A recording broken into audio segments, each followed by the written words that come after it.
हमारे विभिन्न ज्ञानवर्धक कार्यक्रम देखने के लिए आप हमें अभी सब्सक्राइब करें, बेल आइकन को प्रेस करें ताकि आप देख सकें हमारा कार्यक्रम सबसे पहले। और अधिक जानकारी के लिए फेसबुक पेज को लाइक करना ना भूलें। जय माँ इंद्राक्षी धाम में दर्शकों आप सभी का हम हार्दिक स्वागत करते हैं। वासंतिक नवरात्र, चैत्र मास के नवरात्र और नव वर्ष के आगमन पर आप सभी को बहुत बहुत शुभकामनाएं। आइए इस अंक में हम बात करेंगे दुर्गा सप्तशती का पाठ हम कैसे करें, कैसे कैसे प्रतिदिन के हिसाब से हम अध्याय पढ़ें, क्या क्या इसमें पूजन सामग्री की आवश्यकता होती है, और बहुत ही मैं आपको सूक्ष्म तरीका, सरल तरीका बताऊंगा जिससे आप इस बार के ये नवरात्र में जगजननी भक्त वत्सला का विशेष अनुग्रह और आशीर्वाद प्राप्त कर सकें।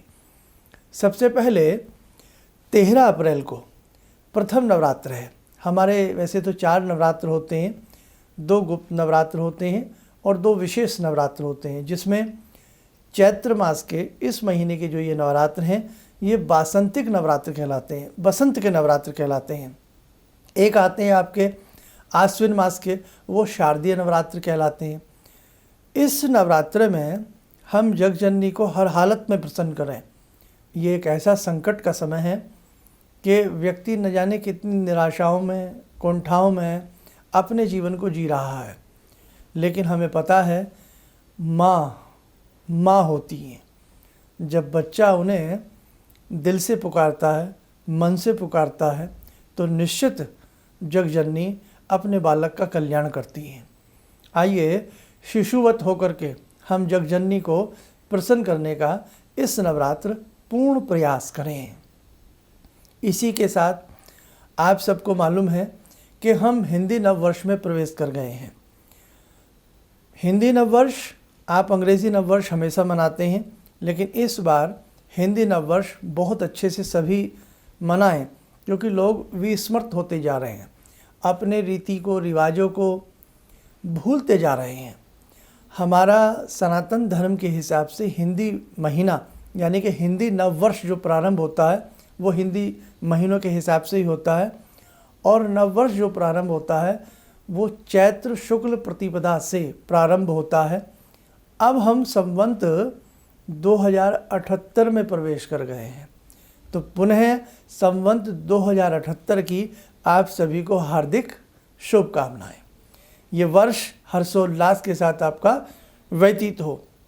हमारे ऋषियों की परंपरा रही है कि हम नववर्ष हो हुल्लड़ के साथ नहीं मनाते हैं। हम अपने नववर्ष के प्रथम दिन की शुरुआत जगजननी की कृपा से प्रारंभ करते हैं, घट स्थापना से प्रारंभ करते हैं, भगवती के सायुज्य से प्रारंभ करते हैं। हम इस बार जो नवरात्र रख रहे हैं, ध्यान रखें मेरे सभी साधक, बहुत कीमती समय है।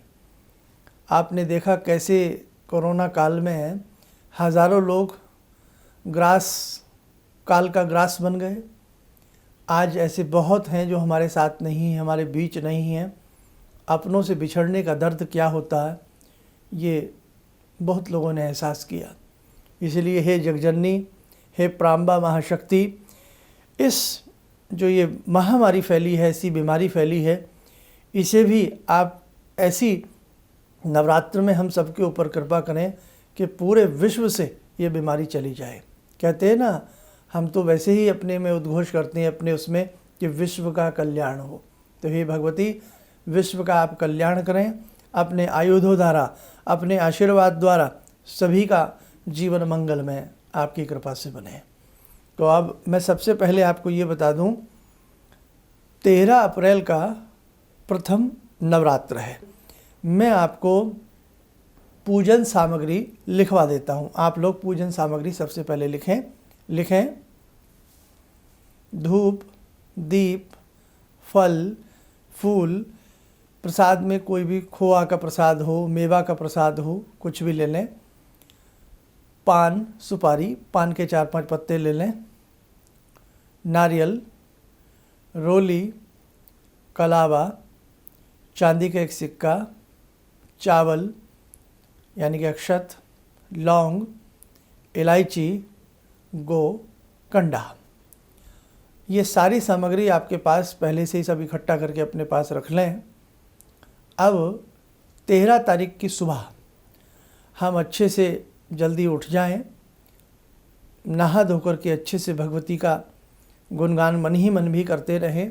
अपना जो पूजा का दरबार है अच्छे से पहले ही सारा तैयारी रख लें, और इसमें कलश भी एक ले लें, चाहे कलश मिट्टी का हो या कलश तांबे का हो, है ना, शुद्ध कलश होना चाहिए।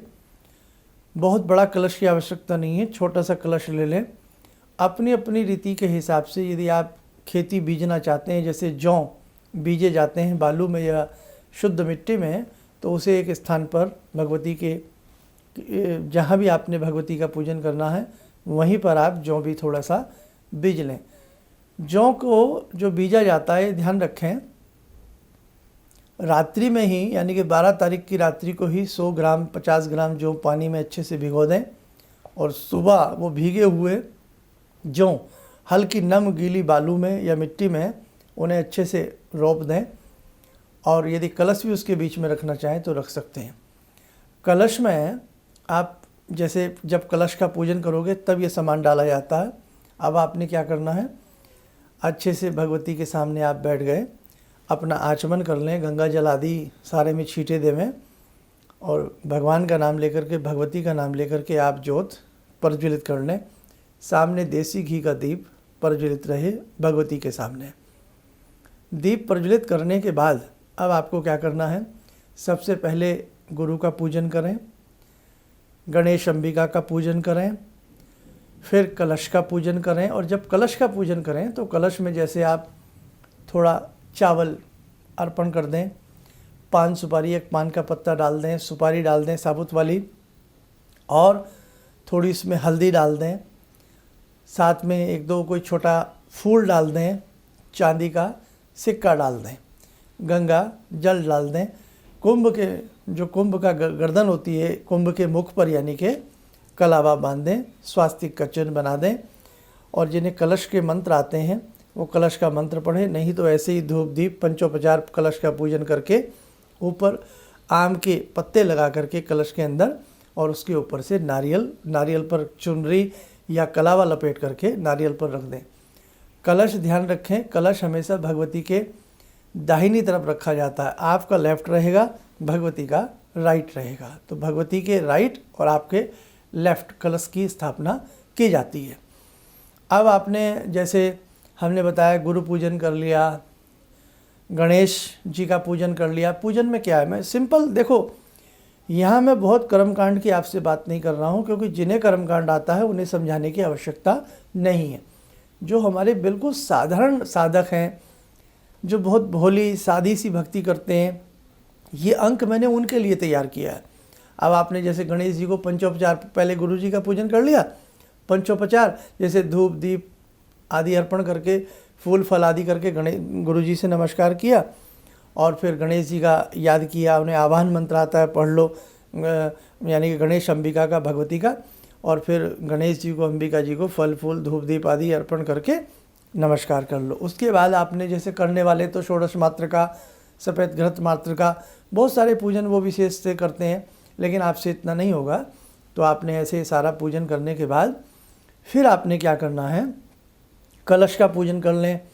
नवग्रह का मन में ध्यान करके आप अपने हिसाब से पूजन कर लें। अब जैसे नवग्रह हैं तो इतना तो हमें याद ही होता है, सूर्य, चंद्र, मंगल, सारा 9 के 9 ग्रहों का ध्यान करके एक प्लेट में, कई बार तो अगर आपको आसान तरीका चाहिए 9 बिंदियाँ लगा दें, समझ लें 9 ग्रह हैं ये, रोली से, चंदन से 9 बिंदी लगा करके नवग्रहों का ध्यान करके फल फूल आदि चढ़ा दें। प्रार्थना करें कि हे नवग्रह, मेरी पूजन में किसी तरह का विघ्न न आए और आपकी कृपा रहे। बस सिंपल सा। नवग्रह के बाद कलश पूजन आदि करके धूप दीप दे के कलश को भी पंचोपचार पूजन कर लें। अब आपको भगवती का पूजन करना है। भगवती का जो आवाहन जानते हैं आवाहन करें, नहीं तो देसी भाषा में कि हे जगजननी, हे माँ दुर्गे, हे अम्बे, हे महासरस्वती, हे महालक्ष्मी, हे महाकाली, त्रिपुंडी के रूप में ध्यान करें कि हे भगवती मेरे घर में पधारे हैं और मुझसे जैसा भी पूजन होता है, हे भगवती इस दास के पूजन को, इस शिशु के पूजन को, इस बच्ची के पूजन को, हे माँ अम्बे आप स्वीकार करें। मुझसे कोई भूल चूक हो जाए, हे भगवती मुझे बालक समझ करके आप हे मैया क्षमा करना।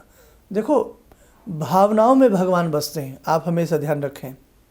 अब भगवती का आपने ऐसी देसी तरीके से, देसी भाषा में साधारण तरीके से भगवती का आवाहन कर लिया। आवाहन करने के बाद जिन्हें भगवती का 16 प्रकार से पूजन याद आता है वो 16 प्रकार से करें। कुछ भी नहीं होता।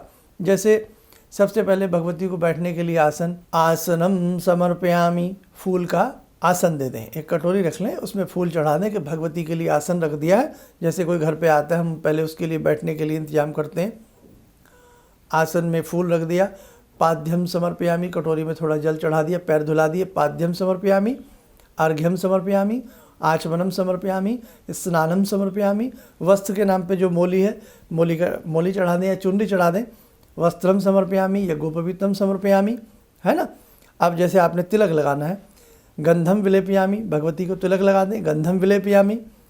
अब अक्षत चढ़ाओ, अक्षतान समर्पयामि, थोड़े लगा भी दें, थोड़े चढ़ा भी दें, अक्षतान समर्पयामि।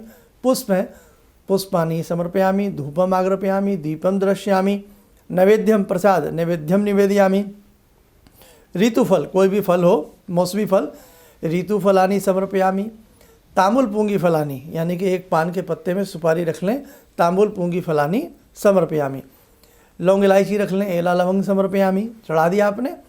अब द्रव्य दक्षिणाम, कुछ भी दक्षिणा चढ़ाना चाहो चढ़ा दो, बाद में वो मंदिर वगैरह में कहीं पहुंचा सकते हैं। द्रव्य दक्षिणाम समर्पयामि। लास्ट में सर्वा अभावे अक्षतान समर्पयामि, हे भगवती जो भी मुझसे भूल चुक हो गई है उसके अभाव में मैं आपको अक्षत अर्पण करता हूँ। ऐसा बोल दे, बस ये 16 प्रकार का पूजन हो गया। बल्कि 2-4 चीज़ें मैंने इसमें फालतू ही कर दी हैं। दूसरी बात, ऐसा भी ना हो सके धूप दीप फल फूल तिलक आदि अपनी श्रद्धा से भगवती को अर्पण कर दें। अब ये आपने सिंपल सा पूजन कर लिया है, हो गया। अब हमें पाठ प्रारंभ करना है। अब जैसे जो मैंने सामग्री बताई थी, सामग्री में लौंग भी थी, चावल भी थे। जो चांदी का सिक्का है वो कलश में डलेगा, मैंने बता दिया, कलश में डाल देना। पान सुपारी एक्स्ट्रा रखें, पान का पत्ता रखें, डंडी वाला, पान लगा हुआ नहीं।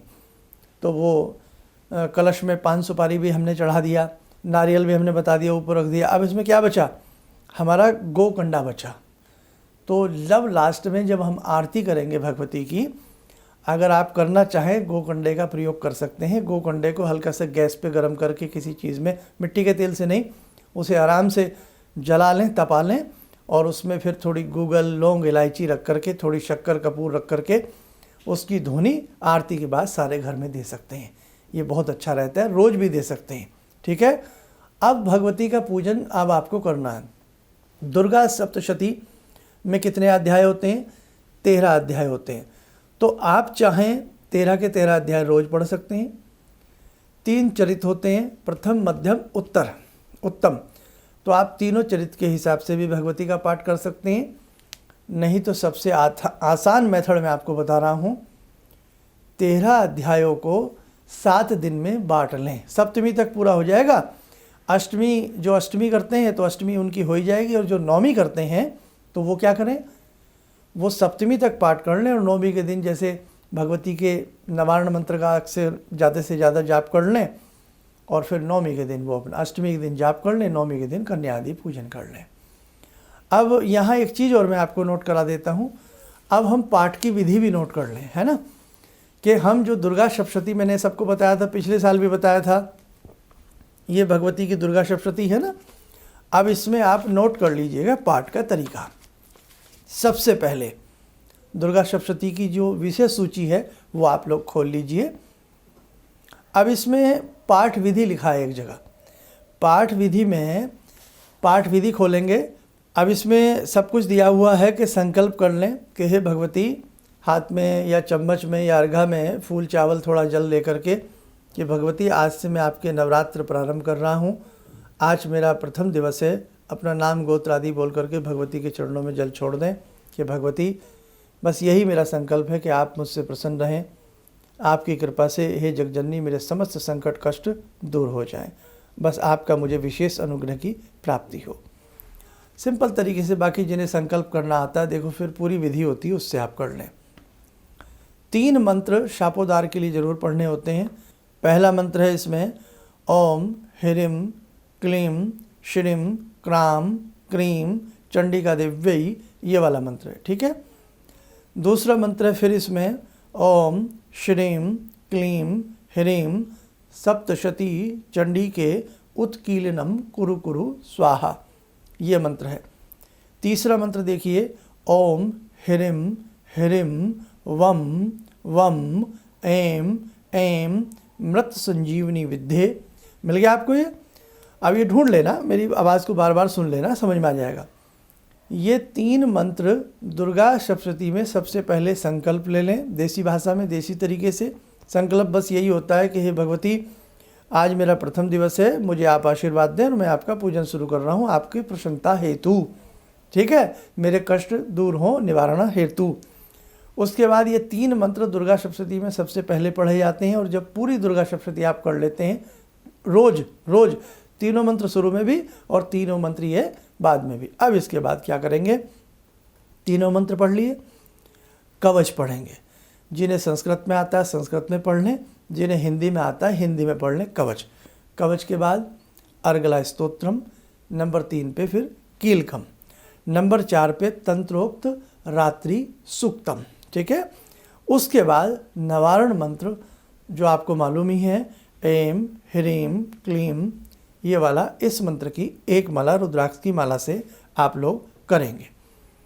यहाँ तक का कोर्स प्रतिदिन सेम रहेगा। अब इसके बाद दुर्गा सप्तशती के अध्याय प्रारंभ होते हैं। ठीक है।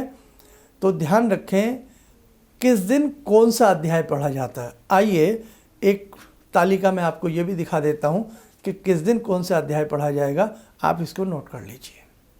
प्रथम दिन पहला अध्याय, दूसरे दिन दूसरा और तीसरा अध्याय, तीसरे दिन चौथा अध्याय, चौथे दिन 5वां, 6वां, 7वां और 8वां अध्याय, 5वें दिन 9वां और 10वां अध्याय, 6ठे दिन 11वां अध्याय, 7वें दिन 12वां और 13वां अध्याय।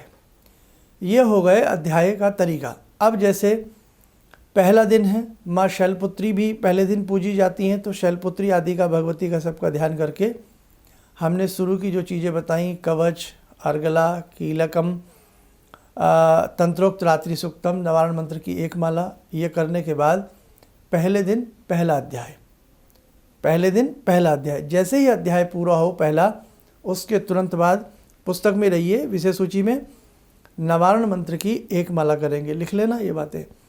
नवारण मंत्र की एक माला जैसे ही आपकी पूरी हो जाए, फिर तंत्रोक्तम देवी सूक्तम, तंत्रोक्तम देवी सूक्तम हिंदी में या संस्कृत में जैसे आपसे पढ़ा जाए आप पढ़िए। भगवती सारी भाषाएं जानती है, माँ अपने बच्चे की सारी भाषाएं समझ लेती है, भाव अच्छे होने चाहिए। ये ना समझें संस्कृत नहीं आती तो मैं पाठ कैसे करूँगा या करूँगी, आप करिए। अब हमने तंत्रोक्त देवी सूक्तम एक बार पढ़ लिया। अब उसके बाद 3 रहस्य हैं। यदि समय है तो पहले दिन ये तीनों रहस्य पढ़ लो, नहीं तो 7वें दिन ये तीनों रहस्य भी आप पढ़ सकते हो। आगे बढ़ते हैं। अब इसके बाद हमने जैसे जिन्हें समय है, दुर्गा जी के 32 नाम हैं, सिद्ध कुंजी का स्तोत्रम है, वो हमने पढ़ लिया। उसके बाद क्षमा प्रार्थना करके हम अपने आरती कर लें। लेकिन क्षमा प्रार्थना से पहले जब आप नवारण मंत्र की एक माला करेंगे, उस एक माला के तुरंत बाद या आप दुर्गा सप्तशती में जैसे आप सिद्ध कुंजी का आदि करना चाहते हैं, करने के बाद जो 3 मंत्र शुरू में थे ना शापोदार के, कीलम उत्कीलन वाले, वो तीनों मंत्र फिर पढ़े जाएंगे। इस एपिसोड को, इस अंक को ध्यान से सुनना, सारी बातें समझ में आ जाएंगी। अब जैसे दूसरा दिन आएगा तो दूसरे दिन भी हम क्या करेंगे, दूसरे दिन अध्याय देख लेना कौन सा पढ़ा जाएगा। दूसरे दिन अध्याय पढ़ा जाता है, दूसरा और तीसरा अध्याय रोज चेंज होते रहेंगे। शुरू की बातें, शुरू के स्तोत्र और बाद के स्तोत्र आदि जू के तू रहेंगे। अब जैसे ये सारी बातें तो आपको समझ में आ गई कि भाई पहले दिन हमें घट स्थापना आदि कर लेनी है और हमें पहले दिन प्रथम अध्याय पढ़ना है। लेकिन प्रथम अध्याय पढ़ने से पहले हमें कवच, अर्गला, कीलक सारी चीज़ें पढ़नी है। उसके बाद का हमें सूक्त पढ़ना है, नवारण मंत्र पढ़ना है, सूक्त पढ़ना है। समय है तो हमने दुर्गा जी के 32 नाम, सिद्ध कुंजिका आदि पढ़ लिया। एक चीज़ और बताऊं मैं आपको, आरती करने से पहले यदि बटुक भैरव जी के 108 नाम भी यदि आप रोज़ पढ़ लेंगे तो बहुत ही आनंद की प्राप्ति होगी। और जो संस्थान से दीक्षित हैं उन्हें हमने भगवान बटुक भैरव के 108 नाम भी दिए हैं, आप वो भी पढ़ सकते हैं, बहुत अच्छा आपको लगेगा। लास्ट में अपना आरती कर लें। दूसरे दिन दूसरा तीसरा अध्याय, तीसरे दिन चौथा अध्याय, सारी बातें समझ में आ जाएंगी अब आपके। अब मैं आपको ये भी बता देता हूँ, इस बार कोई भी नवरात्रा घट नहीं रहा है, तो आप नवरात्र की तिथियां भी नोट कर लें। नोट करें, नवरात्र तिथियां 13 अप्रैल की प्रतिपदा है, प्रथम नवरात्र है। 14 अप्रैल को द्वितीय नवरात्र है, द्वितीय तिथि है। 15 अप्रैल को तीसरा नवरात्र है यानी कि तृतीय तिथि है और उस दिन गणगौर भी है। 16 अप्रैल को चौथा नवरात्रा रहेगा यानी कि चतुर्थी तिथि है। 17 अप्रैल की पंचमी तिथि है और पांचवा नवरात्र है। 18 अप्रैल की षष्ठी तिथि है और छठवां नवरात्रा है। 19 अप्रैल की सप्तमी तिथि है, सातवां नवरात्रा है। 20 अप्रैल की अष्टमी है, आठवां नवरात्र है। 21 अप्रैल की नवमी है, नौवां नवरात्र है। और यदि 22 अप्रैल की भी नोट कर लीजिएगा, 22 अप्रैल की दसवीं है, दसवीं तिथि है। तो ये आपने सारी तिथियां नोट कर ली। इस बार बहुत खुशखबरी है कि कोई भी नवरात्र घट नहीं रहा है। घटता नवरात्र अच्छा नहीं होता है, ठीक है, आगे समझ में। अब आपको प्रतिदिन क्या करना है कि जैसे आपको पता है 9 देवियां हैं, 9 भगवती के रूप हैं। प्रथम शैलपुत्री, द्वितीय ब्रह्मचारिणी, तृतीय चंद्रघंटेति, कुष्मांडेति, चतुर्थ है ना। अब ये प्रतिदिन जब आप भगवती का पूजन करें तो जैसे प्रथम दिन शैलपुत्री का भगवती का ध्यान कर लें, दूसरे दिन ब्रह्मचारिणी का ध्यान कर लें, ऐसे ही 8 के 8, 9 के 9 दिन अलग अलग देवियों का भी ध्यान करें। लेकिन महासरस्वती, महालक्ष्मी, महाकाली का विशेष पूजन होता है। सरस्वती विद्या देती हैं, ज्ञान देती हैं। महालक्ष्मी हमें धन यश देती हैं, वैभव देती हैं। और महाकाली हमें बलाबल से परिपूर्ण करती हैं। जो बहुत कुछ नहीं कर सकते वो केवल निवारण मंत्र ही नवरात्रों में पूरे नवरात्र पढ़ते रहें। निवारण मंत्र क्या है? जिसमें 9 वर्ण हैं। ओम से ये मंत्र प्रारंभ होता है, लेकिन जरूरी नहीं कि आप इसमें हर माला के दाने पर ओम लगाएं। मनके पर, पहले मनके पर ओम प्रयुक्त कर सकते हैं, अंतिम मनके पर ओम प्रयुक्त कर सकते हैं। एम, जैसे शुरू में हमने माला ली, ओम ऐं ह्रीं क्लीं चामुंडाई विच्चे। दूसरे बार फिर दूसरे मनके पर ऐं ह्रीं क्लीं चामुंडाई विच्चे, ऐं ह्रीं क्लीं चामुंडाई विच्चे। लास्ट में जब आएंगे फिर ओम लगा करके माला का समापन कर सकते हैं। क्योंकि इसमें 9 वर्ण हैं, इसलिए एम सरस्वती को डिक्टेट करता है बीज मंत्र, ह्रीं महालक्ष्मी है और क्लीं इसमें महाकाली है। बहुत ही जानदार और बहुत ही चमत्कारिक अद्भुत रहस्यों से भरा हुआ यह मंत्र है, जिस अकेले मंत्र में तीन महाशक्तियाँ निवास करती हूँ। आप वहाँ जाते हैं, नवरात्र में जाएं या कभी भी जाएं, आप भगवती के दर्शन करने वैष्णो देवी जाते हैं, ये तीनों ही पिंडी स्वरूप में इन भगवती के आपको दर्शन होते हैं। तो आप ध्यान रखें, बहुत लंबा एपिसोड हो जाएगा नहीं तो। हमने प्रतिदिन गुरु का पूजन, गणेश अंबिका का पूजन है ना, और भगवती आदि का पूजन, कलश का, नवग्रहों का पूजन प्रतिदिन करना है। सूक्ष्म तरीके से कर लिया करें। और जब हमारा अंतिम दिन आएगा, यदि आपने अष्टमी रखनी है तो अष्टमी के दिन कन्या आदि का पूजन अच्छे से कर लें। घर में आजकल तो कन्या वैसे बहुत कम मिलती हैं, लेकिन फिर भी प्रयास करें 1 कन्या, 3 कन्या, 5 कन्या, 7 कन्या, 9 कन्या, जितनी मिल सके हम कन्याओं का पूजन करें। तिलक विलक लगावें और कलश का जल का छींटा अपने घर में भी रोपें। और कलश के जल का महत्व क्या है और कैसे कैसे होता है, कढ़ाई पूजन कैसे होता है, वो मैं अपने अलग अलग अंकों में आपको बताता चला जाऊंगा, क्योंकि ये अंक बहुत लंबा हो जाएगा। इसीलिए हमारे दोनों चैनल जो हैं, इंद्राक्षी धाम और हमारे नाम से जो चैनल है, दोनों चैनल प्रतिदिन नवरात्र में देखते रहना, ताकि आपको प्रतिदिन के अंक का, प्रतिदिन प्रथम नवरात्र, द्वितीय, तृतीय, चतुर्थ, पंचम, हर नवरात्र के बारे में पता चलता चला जाए। अंत में जो कलश होता है उसका जल सारे घर में छींटा मारा जाता है। किसान भाइयों अपने खेतों में, पशुशाला में, हर जगह उसके छींटे मारें। और जो बहुत रोगी रहते हैं उनके ऊपर भी कलश के जल का सिंचन किया जाता है और बाद में वो कलश बचा हुआ जल जो होता है वो या तो खेत में या अपने गमलों में आदि में प्लांट्स में आप दे सकते हैं। कढ़ाई पूजन भी किया जाता है, कन्या पूजन भी किया जाता है, वो बातें फिर अलग से रहेंगी। बस इस अंक में मुझे आपको यही बताना था, प्रतिदिन संकल्प करना और जिस दिन जो भगवती का स्वरूप है उनका ध्यान करके पूजन करना उन भगवती के ही रूप में, और जो आप भगवती को रोज़ प्रसाद भोग आदि लगाते हैं वो बाद में उठा करके हम घर में उसे प्रसाद के रूप में ले सकते हैं। सात्विक आहार लेना, ब्रह्मचर्य का पालन करना, ये सारी बातें आपको ध्यान रखनी है। इसी के साथ एक बात और कहूँगा, जो लोग व्रत नहीं रख सकते, बहुत लोग डायबिटीज़ बहुत ज़्यादा होती है, डायबिटिक पेशेंट होते हैं या कुछ भी दिक्कत होती है, तो आप कोई दिक्कत नहीं है, भगवती नाराज नहीं होती। मन चंगा कटौती विच गंगा। किसी भी प्रकार के वहम में मत आना, जितना आपसे अच्छे से बन पड़े कर लेना। अब जो बिल्कुल हिंदी नहीं पढ़ना जानते, संस्कृत पढ़ना नहीं जानते, एक मंत्र आप किसी भी तरह मेरा सुन के बार बार याद कर लेना। ओम दुर्गा दिव्यै नमः, ओम दुर्गा दिव्यै नमः, इतना तो आप सब पढ़ लोगे ना। बस इसी मंत्र को चलते फिरते उठते बैठते पढ़ते रहना। या निवारण मंत्र जो होता है ऐं ह्रीं क्लीं चामुंडाई विच्चे, से पढ़ते रहना। बस इतने से ही आपका पूर्ण नवरात्र हो जाएगा। और प्रतिदिन घर में देसी घी की जोत जरूर लगाना। भगवान भैरव की पूजा करना। भगवान भैरव जी के रूप में उनका जो वाहन कुत्ता होता है उसको दूध बिस्किट कुछ ना कुछ 9 के 9 दिन आप देने का प्रयास करना।